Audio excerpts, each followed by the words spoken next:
ಯೋಗದಲ್ಲಿ ಕ್ಯಾನ್ಸರ್ಗೆ ಪರಿಹಾರ ಇದೆಯಾ? ಯೋಗದಿಂದ ಕ್ಯಾನ್ಸರ್ ಗುಣಪಡಿಸಬಹುದಾ? ಈ ಬಗ್ಗೆ ತಜ್ಞ ವೈದ್ಯರು ಹೇಳೋದೇನು? ಬನ್ನಿ ತಿಳಿಯೋಣ. ಯೋಗದಲ್ಲಿದೆಯೇ ಕ್ಯಾನ್ಸರ್ಗೆ ಪರಿಹಾರ? ವೈದ್ಯರು ಹೇಳೋದೇನು? ಯೋಗದಿಂದ ಕ್ಯಾನ್ಸರ್ ಗುಣಪಡಿಸಬಹುದೇ? ಸರ್ವ ಕಾಯಿಲೆಗೂ ಯೋಗದಲ್ಲಿ ಮದ್ದಿದೆ. ಯೋಗಾಭ್ಯಾಸ ಮಾಡೋದ್ರಿಂದ ದೈಹಿಕ ಮತ್ತು ಮಾನಸಿಕ ಸ್ವಾಸ್ಥ್ಯ ಕಾಪಾಡಿಕೊಳ್ಳೋದ್ರಲ್ಲಿ ಎರಡು ಮಾತಿಲ್ಲ. ಹಾಗಿದ್ರೆ ಯೋಗದಿಂದ ಮಾರಣಾಂತಿಕ ಕ್ಯಾನ್ಸರ್ ಕಾಯಿಲೆ ನಿವಾರಿಸಲು ಸಾಧ್ಯವೇ ಅನ್ನೋ ಪ್ರಶ್ನೆ ಹಲವರಲ್ಲಿದೆ. ಇದಕ್ಕೆ ವೈಜ್ಞಾನಿಕವಾಗಿ ಸಾಬೀತುಗಳಿಲ್ಲದೆ ಇದ್ರೂ ಕೆಲವು ತಜ್ಞರು ಕ್ಯಾನ್ಸರ್ ನಿವಾರಿಸುವ ಶಕ್ತಿ ಯೋಗಕ್ಕಿದೆ ಅಂತ ಹೇಳ್ತಾರೆ. ಕೆಲವೊಂದು ಅಧ್ಯಯನಗಳ ವರದಿಯೂ ಕೂಡ ಇದನ್ನ ಪುಷ್ಟೀಕರಿಸುತ್ತೆ.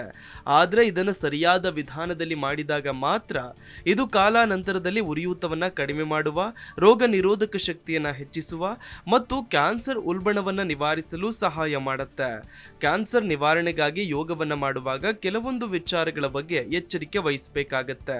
ಅವು ಯಾವ್ಯಾವು ನೋಡೋಣ. ಯೋಗವನ್ನ ಪ್ರಾರಂಭಿಸುವ ಮೊದಲು ವೈದ್ಯರ ಅಥವಾ ಚಿಕಿತ್ಸೆ ನೀಡುವ ತಂಡವನ್ನ ಸಂಪರ್ಕಿಸಿ ಸಲಹೆ ಪಡೆಯಿರಿ.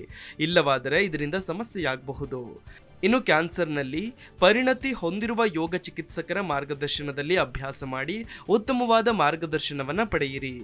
ಕಷ್ಟಕರವಾದ ಭಂಗಿಗಳನ್ನು ತಪ್ಪಿಸಿ ಸುಲಭವಾದ ಯೋಗ ಭಂಗಿಗಳನ್ನು ಅಭ್ಯಾಸ ಮಾಡಿ. ಯೋಗ ಮಾಡುವಾಗ ತೆಳುವಾದ ದಿಂಬುಗಳು, ಮಡಚಿದ ಚಾಪೆಗಳು, ಕುರ್ಚಿ ಮುಂತಾದ ನಿಮ್ಮನ್ನು ಆರಾಮದಾಯಕವಾಗಿ ಇರಿಸುವ ಸಾಧನಗಳನ್ನು ಬಳಸಿ. ಬ್ಯಾಕ್ ಬೆಂಡ್ಗಳು, ವಿಲೋಮಗಳು ಮತ್ತು ಇತರ ದೇಹವನ್ನ ಬೆಂಡಾಗಿಸುವ ಭಂಗಿಗಳನ್ನ ಮಾಡಬೇಡಿ. ಸೂರ್ಯ ನಮಸ್ಕಾರವನ್ನ ತುಂಬಾ ವೇಗವಾಗಿ ಮಾಡಬೇಕಾದ ಕಾರಣ ಅದನ್ನ ಶಿಫಾರಸು ಮಾಡಲಾಗುವುದಿಲ್ಲ. ಹಾಗಾಗಿ ಅಂಥ ಯಾವುದೇ ವೇಗದ ಅನುಕ್ರಮವನ್ನ ತಪ್ಪಿಸಿ.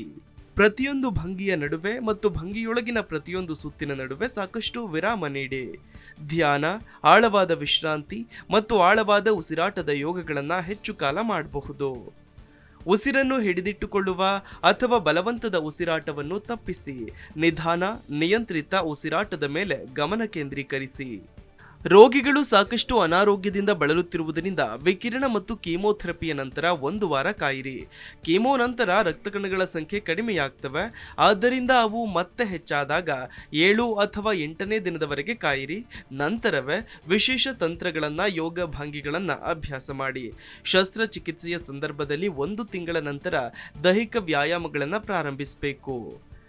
ರೋಗಿಗಳು ತಮ್ಮ ಸಾಮರ್ಥ್ಯವನ್ನು ಮೊದಲು ಅರ್ಥ ಮಾಡಿಕೊಳ್ಬೇಕು ಮತ್ತು ಆರಾಮದಾಯಕವೆಂದು ಭಾವಿಸುವುದಕ್ಕಿಂತ ಹೆಚ್ಚು ದೇಹವನ್ನು ಹಿಗ್ಗಿಸಬಾರದು. ಸೋಂಕುಗಳ ಅಪಾಯವಿರುವುದರಿಂದ ಜನದಟ್ಟಣೆಯ ಸ್ಥಳಗಳಲ್ಲಿ ಯೋಗ ಮಾಡುವುದನ್ನು ತಪ್ಪಿಸಿ. ಆದ್ದರಿಂದ ಗುಂಪಿನಲ್ಲಿ ಯೋಗ ಮಾಡುವುದನ್ನು ತಪ್ಪಿಸಿ. ಹೆಚ್ಚಿನ ತಾಪಮಾನವಿರುವ ಮತ್ತು ಹೆಚ್ಚು ಬಿಸಿಲು ಬೀಳುವ ಸ್ಥಳದಲ್ಲಿ ಯೋಗ ಅಭ್ಯಾಸ ಮಾಡುವುದನ್ನು ತಪ್ಪಿಸಿ.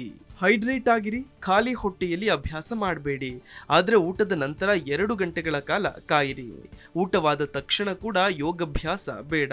ಈ ಸಲಹೆಗಳನ್ನು ಪಾಲಿಸುವುದರ ಮೂಲಕ ನೀವು ಯೋಗಾಭ್ಯಾಸ ಮಾಡಿದರೆ ಖಂಡಿತವಾಗಿ ನೀವು ಕ್ಯಾನ್ಸರ್ನಿಂದ ಮುಕ್ತರಾಗಿ ಸಾಮಾನ್ಯರಂತೆ ಜೀವಿಸಬಹುದು. ಜೊತೆಗೆ ವೈದ್ಯರು ಮತ್ತು ಯೋಗ ಪರಿಣಿತರ ಸಲಹೆ ಪಡೆಯೋದು ಮರಿಬೇಡಿ. Desk bureau, G Kannada news. G Kannada news ಈಗ ನಿಮ್ಮ ಮನೆಯಲ್ಲೇ ನೋಡಿ. ಎಲ್ಲ ಕೇಬಲ್ಗಳಲ್ಲಿ ಈಗ ಲಭ್ಯ.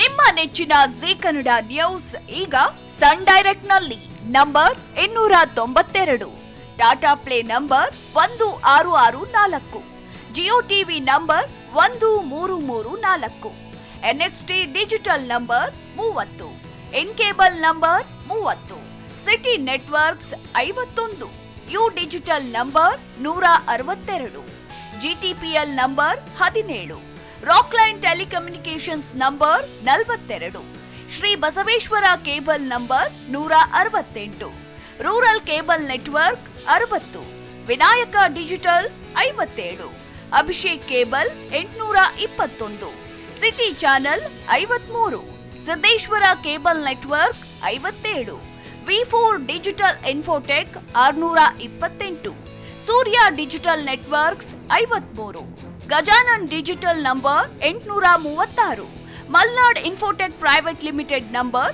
56, Metrocast number 830, Victory Digital number 167ರಲ್ಲಿ ನೋಡಿ ಆನಂದಿಸಿ.